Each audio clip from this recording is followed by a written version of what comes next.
companies that had, more or top quartile. Now, top quartile means that not just having women in the organization, but having them in the top decision making board, and that directly impacts your profits as an organization.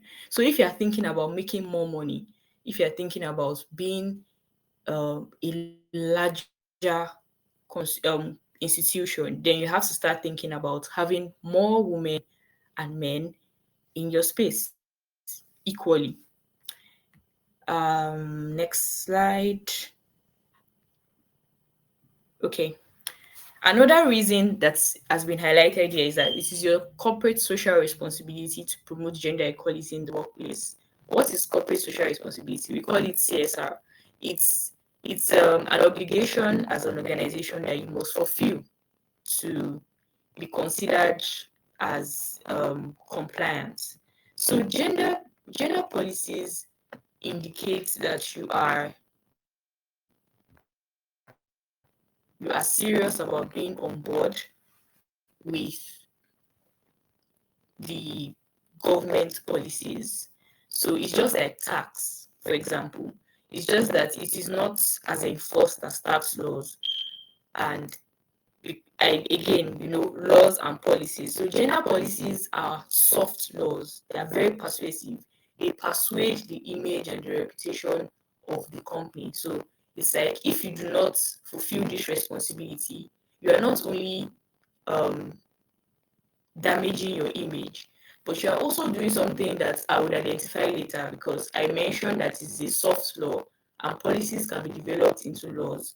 So CSR is actually an obligation from the Corporate Affairs Commission. That's the body in Nigeria. In other countries too, they have their CACs, not exactly that name, but they have commissions in charge of regulating compliance with policies like this. So it is not just an obligation, actually. It is something that is enforced in Nigeria. This might be a shock to you listening, because you might be thinking, I don't think this thing is enforced. Yeah, right. It's an existing policy, but it's not enforced. One thing I want to highlight here is they said the McKinsey and Company statistics drew out the fact that the CEO's compelling vision is what drives inclusive growth in a company. So this thing is really not about maybe saying women are actually not capable of doing the work, or they are not smart, or they are not talented. It is political will. What are the stakeholders thinking? What are they? What is their view?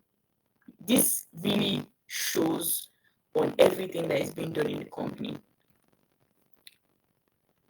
So how do you assess your current dynamics as a company or as an organization?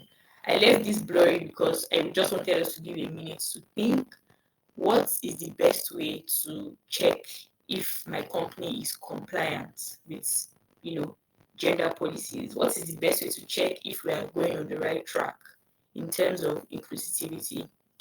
And then the next slide reveals it is audits. Audits is the only way to check and balance everything up. So audit in that sense is making sure that you're having a thorough review and identifying the disparities that exist. This is very important when you're talking about gender equality. You must have that audit somewhere in your head. Not just somewhere in your head, but on paper. You must have it on paper, and then preferably a team that actually oversees that part of your company organization. Now, some of you might be thinking, my company is we're just 5 people working there. Why should I have someone in charge of monitoring gender compliance?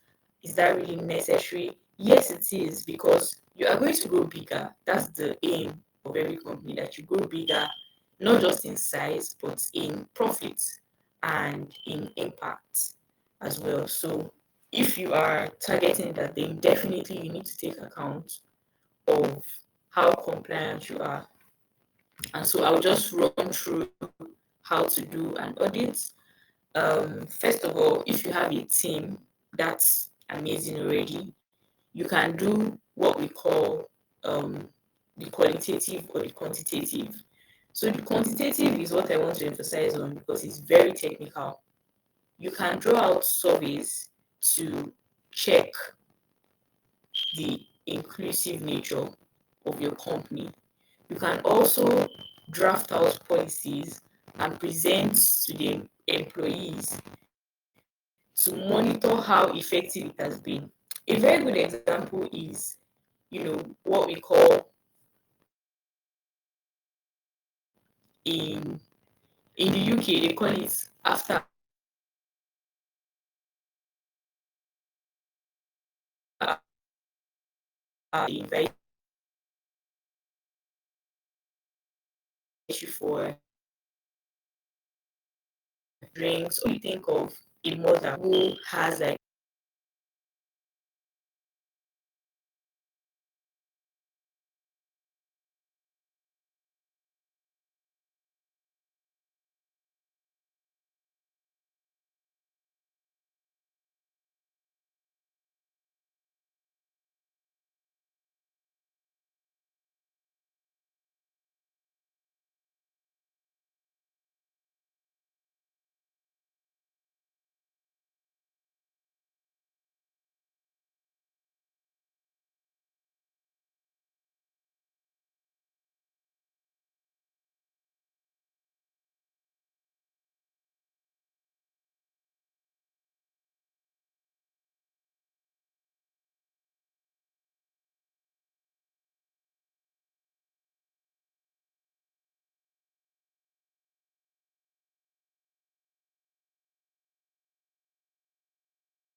to just share them to anyone generally because of intellectual property.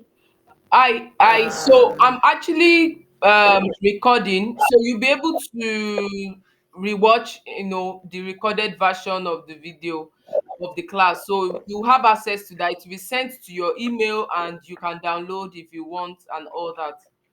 Um, I hope that okay. helps. Then.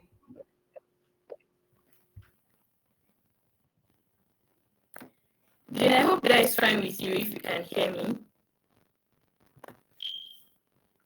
Okay. Yes, yes, I can hear you. And Jane confirms that that's okay.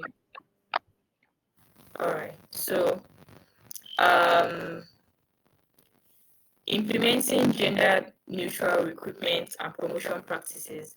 This one is so simple. Like you literally just need to start from understanding your unconscious bias. Now I'm going to be addressing this on two sides because oh, I'm sorry, I can't see my screen again. Okay. Now you need to be addressing this from two sides because the employees can have a bias and you as a founder can have a bias. So think about it. Do you think there are some people that are generally incapable of working in your company? For what reason? Draw them out, write them out. Are these informed opinions? Is there an evidence to prove that this person will not be an efficient worker because of this certain factor? Or it is based on what you feel? For example, I was on a meeting with some LinkedIn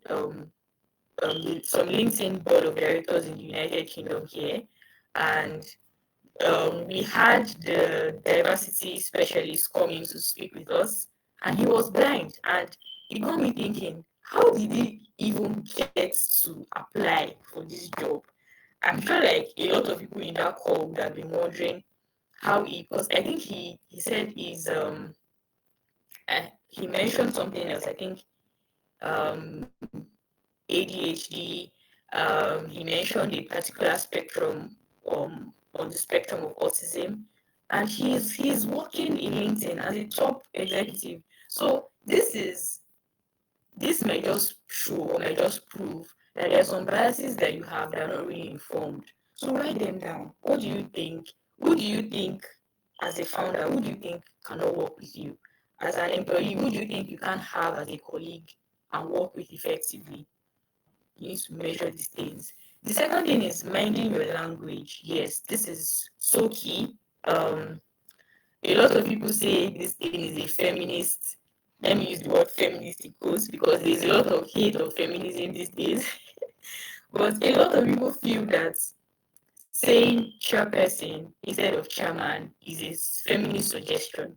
If that is what they call feminism, then I'm gonna be hands on that because I really believe that language is so important. Language is one of those major things that we overlook sometimes. We just think it's just chairman. I mean, it's normal. That's what we've been saying for ages. But saying chairperson gives anybody the impression that a man or a woman can step into that position. Saying chairman, no matter how um you want to put it, it is going to affect your mindset. You have to be very, very particular about your bias, like very careful and self-aware. So yes, I would always vote for chairperson. I would always vote for anything that has to do with a gender neutral definition. I would be hands-on behind that. So mind the language. And this also applies with when you're referring to people living with disabilities, you don't call them some certain names, you know. For example, I just even mentioned blind, and that was because he referred to himself as blind. But generally, people prefer to use or people prefer to hear that they are visually impaired or slightly visually impaired. You just have to be very sensitive to words and how you use them in the workplace. The third is supporting work-life balance. Please, I know Lagos hustle. Lagos hustle is a lot, and it tends to give off this mindset, not just in Lagos, in New York, and in Beijing, China, and in Tokyo, Japan, and in so many bustling cities. There is a mindset that work should be your priority and every other thing goes to the back. So mental health is not being discussed. That is why you have, sad cases, really, really terrible cases of people even dying in the workplace while working, people slumping and dying, people committing suicide. That is a reflection of how the society has cornered or pushed down a lot of things and placed work at the top. So you have to prioritize your health, prioritize work-life balance. As a CEO, as a founder, as an executive, you have to think of people working for you and with you. You have to think of their work-life balance. Parental leave. I'm going back to this and I want to spend maybe 2 minutes talking about it. Parental leave is not is not a privilege. It is a right. Um, as someone who has a legal background in this field, I will tell you for a fact that a lot of treaties, about three of the international treaties to which Nigeria is a signatory of, and many other countries, this is not a privilege, it is a right. You cannot tell a woman that she has to leave the company because she got pregnant. It's absurd to even think about it. When you start contemplating, why should I pay for someone, you know, why should I pay for someone who is going on a leave? Because parental leaves are paid. I'm not just talking about maternal, I'm talking about situations where the parent has to take leave off work to maybe take care of a sick child. The parent has to take leave off work to maybe attend a PTA meetings. Or you have to be very sensitive and very empathetic. That's the word. Do not just think about what you would do because I am the CEO, for example, and I take my work important. I would not leave anything to, I would not leave work for anything. There's nothing that's going to take me out of work. You might be thinking like that, and it's okay if you like, but you can't apply that same attitude to your employees. Compare your existing policies with World Bank metrics. So, if you just do a quick Google search on gender compliance according to the World Bank, there's a metric which you can use to measure your organization's compliance and compare, see other companies, see what they are doing, and how yours is different. Then address workplace harassment. Oh my God, I wish I had more time to talk about workplace harassment and how this cuts down to your profits and how this cuts down to your benefits as an organization when you ignore harassment. And not just even you as a founder, you have to give systems that even make you accountable. So in a case where the CEO or the founder is harassing someone else in the workplace, there is someone that the employee can meet and report that issue. Yes, yes. I think the structure of companies are so straightforward that even that founder can be in hot water for his actions because you know gender neutral harassment is not just something that men do. A lot of women are also guilty of molesting and harassing their employees in the workplace. So uh let me just see monitoring and evaluation. There is one key thing I wanted to share here.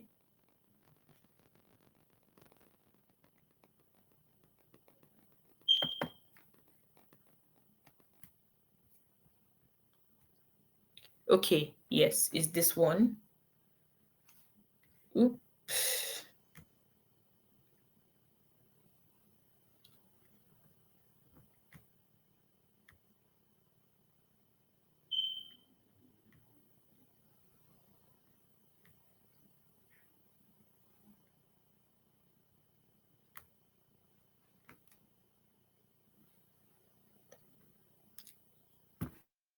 Okay, I think there's a bit of lag, so I'm double clicking and it's causing some issues.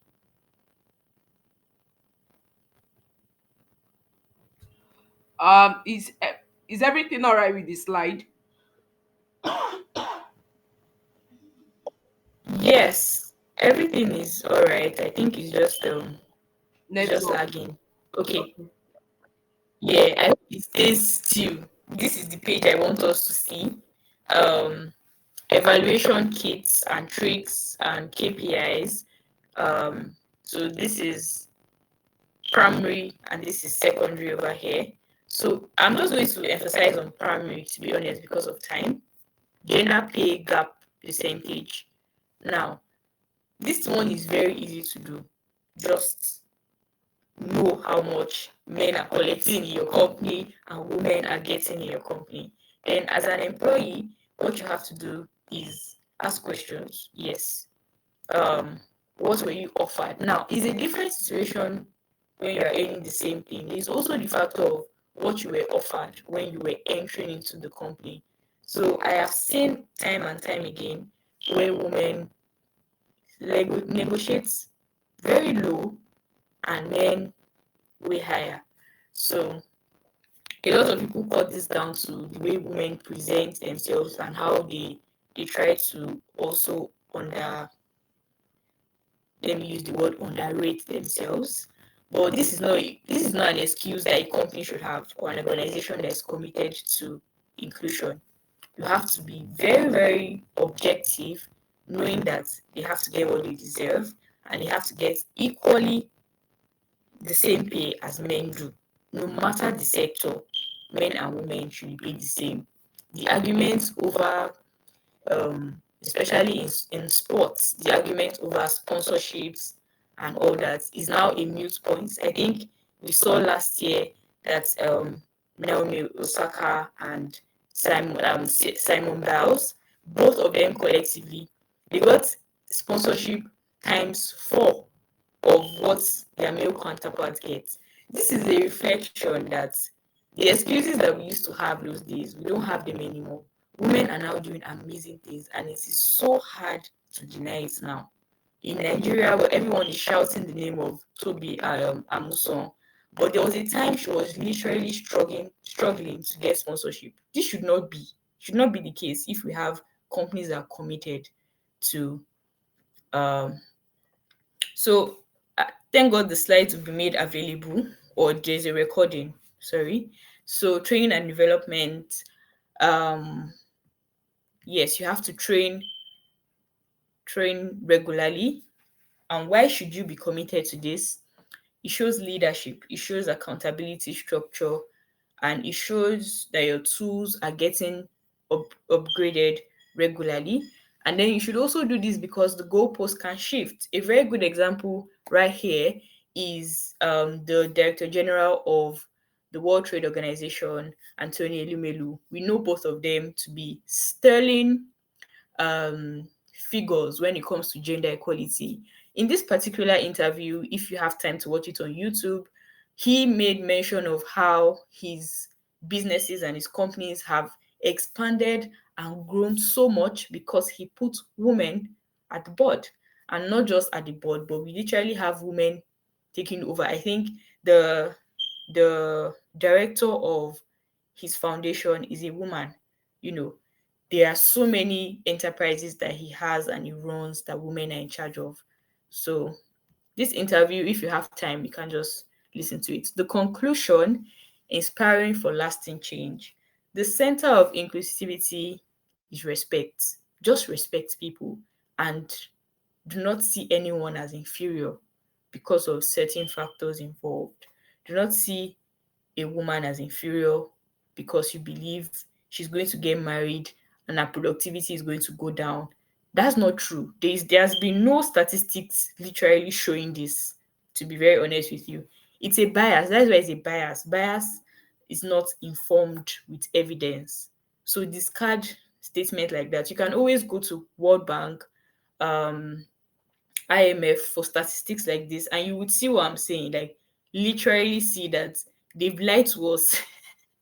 They've lied to us for a very long time, and we must stop believing the lies. So don't leave policies to themselves. You have to draft it out and set a pace for the kind of workplace you want. Constantly review your workplace practices and evaluate your policies.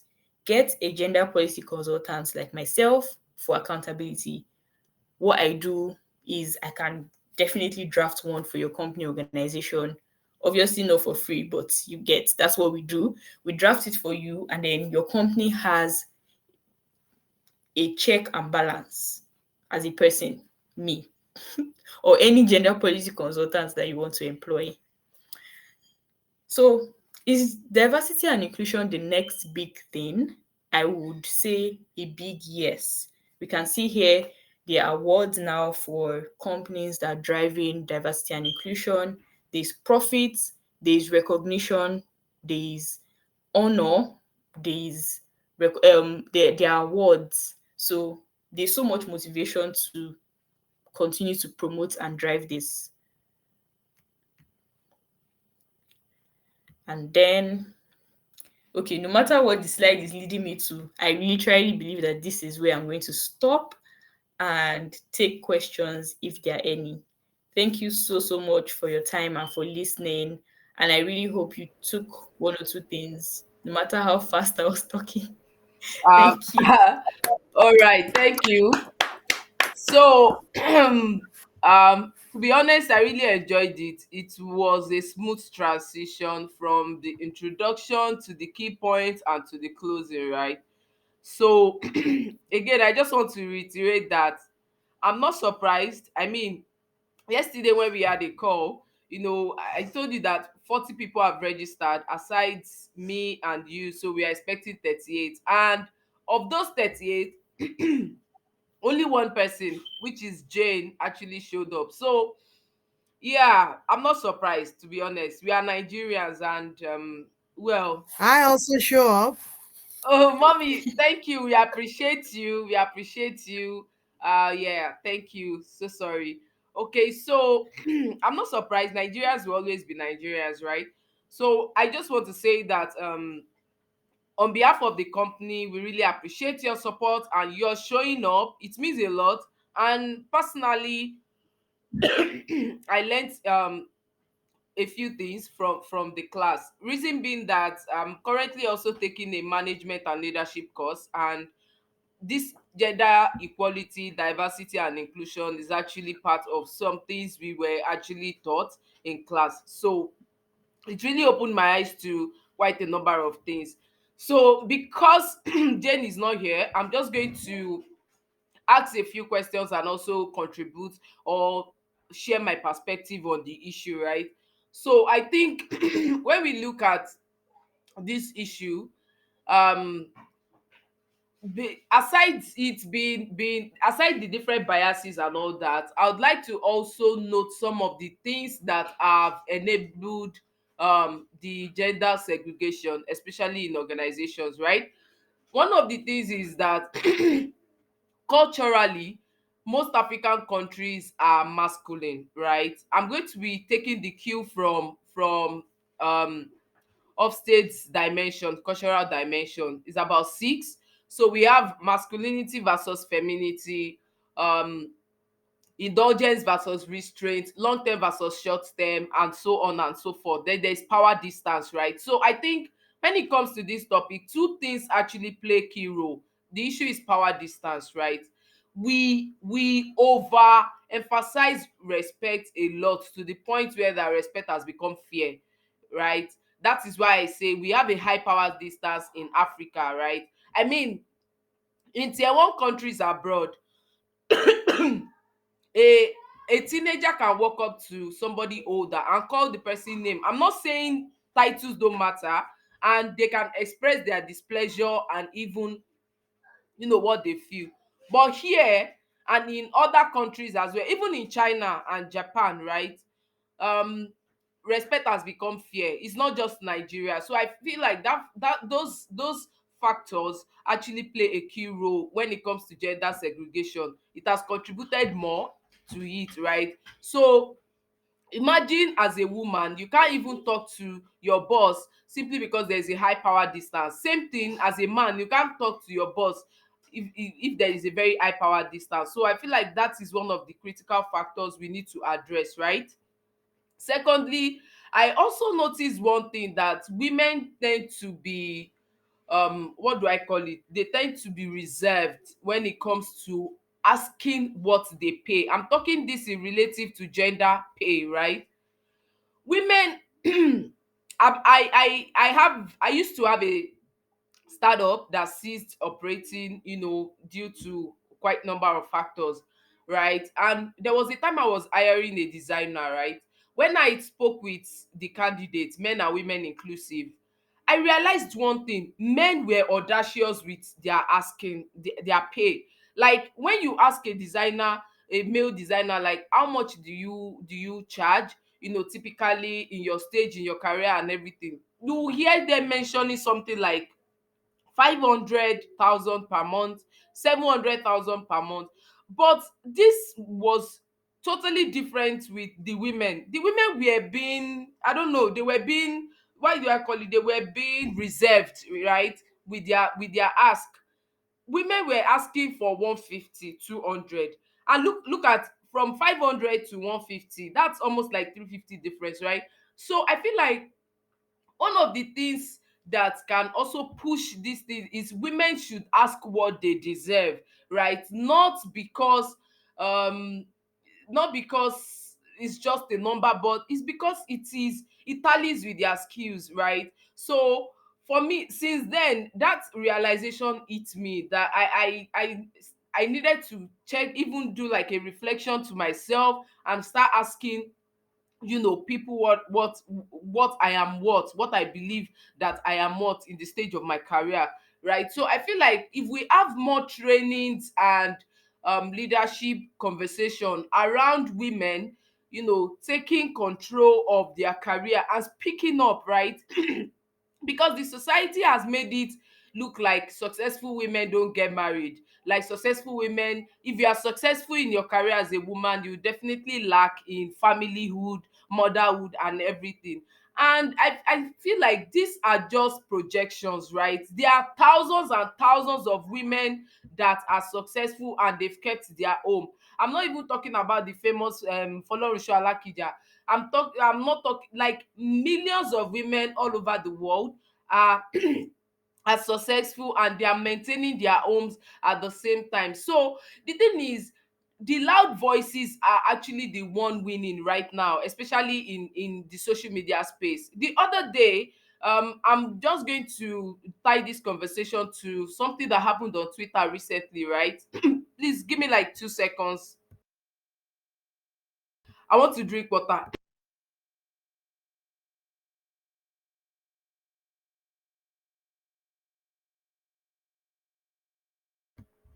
Yeah, sorry. Okay, so recently a woman went viral on Twitter, and for waking up 4:30 to cook for her husband and everything. As much as I'm not condemning this, I felt like it is a critical point for associations and also leaders to actually speak up and say, look, it's cool that you're waking up 4:30, right? But let not make this a yardstick. A woman that is not working can find it easy to wake up 4:30. A woman that is working, that is, especially if you're in Lagos, where you have to wake up as early, if you are driving, you have to wake up as early as 5. 4:30 is even a breeze for you, because naturally your body clock will wake you up at that time, right? So the conversation now, turned to downplaying feminism and everything. So I don't really want to go into social constructs right now, but I just wanted to mention those two perspectives, right? The first one is the power distance. Oh, I didn't even mention the second factor in the cultural dimension, right? In Nigeria, most African countries, and all the countries where gender policy is still a big deal, it is because most of those countries are masculine in nature. I'm not saying it doesn't have to do with number of men. It has to do with how they perceive success, right? So when men are usually known to pursue success with, take a lot of risk, and have a high expectation of success, right? Like, I must do everything to be successful, to earn respect in the society, right? But while women are just expected to get married, give birth, and everything. So Nigeria is still a very masculine country, right? Women, the expectations for girls and boys in families are so different. And despite social media, the policies in place, and other awareness and consultations going on, we still have families raising boys and girls differently, like a different conversation. Some boys are not allowed to be in the kitchen or anything. Some women are not even allowed to sit down in family meetings, right? So these are some of the things that I feel the conversation should also highlight.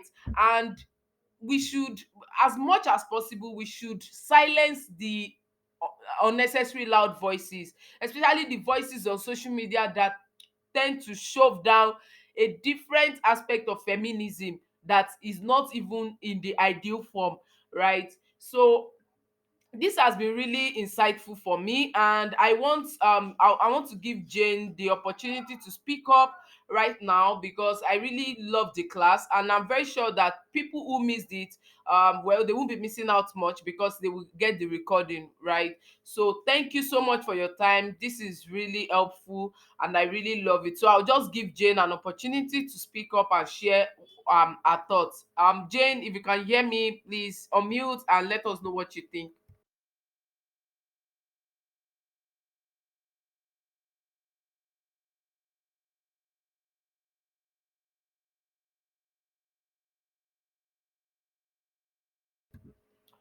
Jane, are you there? Are you with us? Okay, so okay, she says she can't unmute. Probably she's in traffic or something. Well, I think it is also one of the reasons maybe a lot of people couldn't join, because they could be in traffic and stuff. And this is the reason why we had to put it at 5 p.m., because we felt people will not be able to participate because of work and everything. Maybe we'll put it later in the night. Again, it will disrupt a lot of people from sleeping. And Nigeria, which way we don't even know. May God help us. Anyway, thank you so much. I really appreciate, and I am hoping that the low turnout did not affect um your spirit in any way. I mean, this is just the beginning, and like I said, Nigerians, I wasn't expecting so much, because we've had this over and over again. There was a time we had a live class. We had about 759 people that registered. We had less than 15 people that showed up, sorry. Look at the number, 759 to 15 people. So, well, thank you again. And I believe I wanted to do a brief introduction about Coach Lee, but I believe Mommy knows Coach Lee. Heritage, the host, knows Coach Lee, and Jane obviously gets email, so I won't even bore everybody here. So, but thank you so much. I really appreciate you showing up. I'm recording the class and I'll send emails to all participants. Okay. Jane says something in the chat. She says, please, I have a question. At my workplace, I am currently the only female engineer. Okay. Um hmm. I kind of know where this is going, but I want you to land. All right. So you can finish your question so that Heritage can answer.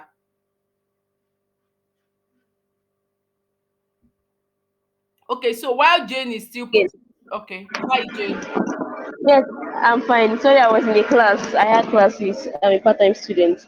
Okay, so my question that I would like you to help me answer is that at my workplace, so we used to be two female engineers in the engineering department, but presently the other lady has transferred, so I'm presently the only one. And the issue I'm facing at the moment is that most times whenever we have so we are a solar company, we have mini grids like how Ikeja Electric and NEPA, how they supply people light. So basically, we go to smaller communities, other states, and we do mini grids for them, like small transformers and small power supply. And most times we have to travel, but it's not we are based in Lagos. So the question I have is that many times when we have to travel, they don't create like accommodation for females because they feel like we're not that many, and so it's usually a struggle when we have to go and we have to argue with them and keep insisting that we have to go, so that we also have to learn on the job as well, because since we are new and there's no other avenue for learning. But presently, now that I'm the only lady here, I'm usually facing a challenge because whenever we have to travel, they don't seem to create a budget for me, because they feel like since there are about 8 guys, it's easier for them to share accommodation or hotel bills in a room than for them to get a hotel room for only me and then have to fund me. And I think this is by the third occasion, and I've missed out on going on trips just for this same purpose. And I think the most recent issue I faced was where I was supposed to work directly with my distribution network, which is my one of my engineers that is on above me, my oga. And the issue was that they said they couldn't fund a trip that was just going to be me and him that was going to manage the site in the sense that I was not capable of taking care of myself, and that I don't even know how the rumor came about, or I don't know what came up, what brought about that kind of conversation, but that you couldn't be left alone because I could get pregnant or something. I'm not really sure how that whole conversation came about, but I just heard it in passing, and I was kind of discouraged. So I don't know how you can advise me, because I'm starting to feel upset, and I don't know how to deal with it. I was thinking that I would speak with the lawyer in the office, but I don't seem to know what else to say, because I usually, when the other lady was around, we used to, me and her used to go and argue with them and like try to push forward our petition or our case. But since I'm the only one, I don't want it to seem like I'm a troublemaker, or I'm disturbing them too much. So I don't know how you can advise me on what I can do next. That's my question, ma'am. Thank you. Sorry for taking up so much time. Okay, so Not at MK, over to all. you. Can you hear me properly? Yes, I can hear you, sir. Okay. So there are two ways to approach this. Two extremes actually. The first is you have to be a troublemaker. That's the breaking news. You might have to be a troublemaker in the sense that you have to push for a policy to be um, drafted towards this.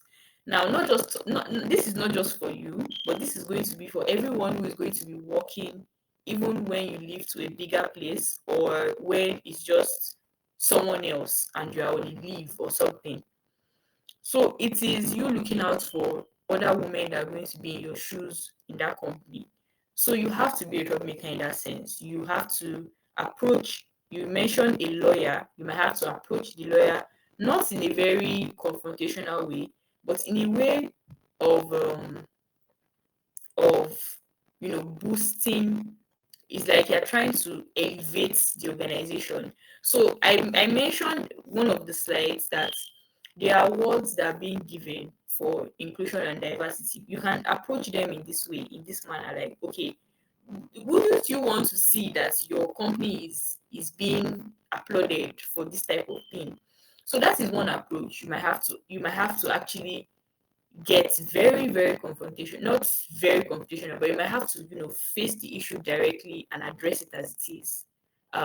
Best thing you can do is put uh your experiences in writing, so you have a very, very detailed narration of what you are facing in the workplace. That's the first thing. This is going to help you to know when things change and to assess, you know, how things are going on as you're experiencing them. So you don't forget and then you don't start stuttering when they ask you for evidence. You have particular dates, particular incidents that you can always point out to. The second thing is speaking from someone who I did a lot of research for the maritime sector. I think I mentioned this before, and I also worked closely with one of the women in maritime. And I will tell you this: we usually underplay the power of networking in when we talk about gender policies. We down talk this thing. You need to get connected.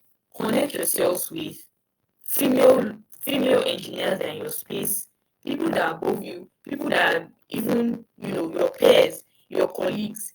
If there's a union association, join them, join all these associations. Why I'm saying this is because there is so much persuasive energy when women come together and insist that something should be done.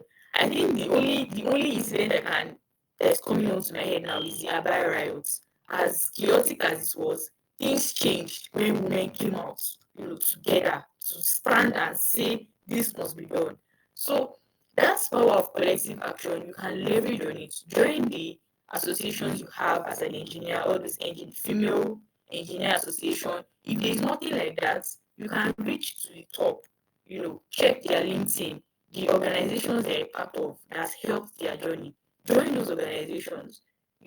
So networking is so key. Like you're going to see that when you get to LinkedIn, you're going to see those associations, those unions that you join, and every you'll be so surprised that you get into the room and see that you're not the only one. I think that was the issue with when I was doing my research in the maritime sector. I interviewed some women who have been working in that sector for over 20 years. Some of them were once, some actually had stories and experiences of rape. So sad. Some had some experiences of sexual violence, and they always thought somehow that they were alone. You know, they felt very alone, like, okay, I'm the only one facing this. By the time they got into associations and unions, they saw how common this experience was, and that gave them energy. That's motivated them to take it up and take collective action. So leverage on the networks you have, persuade them. There's this thing going on in my company. How do I address it? Is there a policy in your organization? I was talking to a lady last week from South Africa, and we were comparing laws in South Africa and laws in Nigeria. And we figured out that there's one thing that we usually neglect is this kind of talks, this type of conversations. What works in your country? How did you advocate for this law to be in place? Similar thing you can apply. Ask them, is there a gender policy in your organization? How was it enforced? Who made it possible? Can I get the person's contact? That type of thing. Talk with the person. How did you get this done? How can I do it for my own organization? It's really like that. You just have to um basically build a very, very solid action plan that would help you in the future. I hope that answered your question, but if you need me to explain more, then we can always connect on LinkedIn. I'm sorry I didn't drop like my personal details and all, but I'm sure that might be in the email that will be sent out to you. Okay. Yes, You ma, can that's fine. But if I want to ask, is your name Somi Lawal Heritage on LinkedIn? yes. Okay. Just heritage before the seminar wow. Then Okay. Dr. Nurati here is saying that you can also reach out to males that are, yes, very true, because there are females that even have worse mindsets about discrimination in the workplace. Some of them promote it themselves. So I would not subscribe that only men, only women, yeah, only men are the problem. There are women who are equally worse. So if there are men in your organization that you think will have an inkling on how to handle this too, you can reach out to them.